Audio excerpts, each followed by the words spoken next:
ababa isaanii fudhatanu ergamaa zawdee namarraa alaja isa wali buusa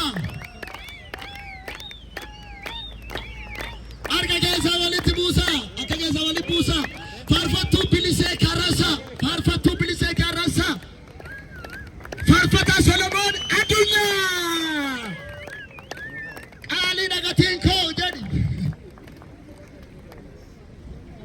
akkasuma ergamaa zawduu namarraa jaarsoleedhi tokkummaa hojjettoota mootummaa magaalaa holotaa hojjettoota mootummaa magaalaa holotaa isaan barbaadu achitti argamu hala keessa wali buusa hala keessa wali buusa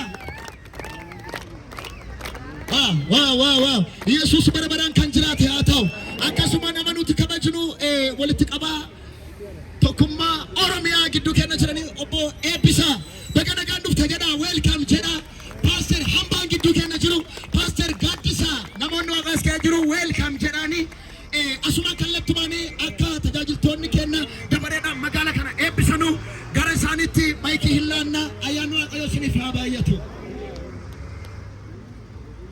Nagaa Waaqayyoo hunduma keessaniif haa ta'u. Mee sagalee keessan baasaa Yesuus gooftaa jedha.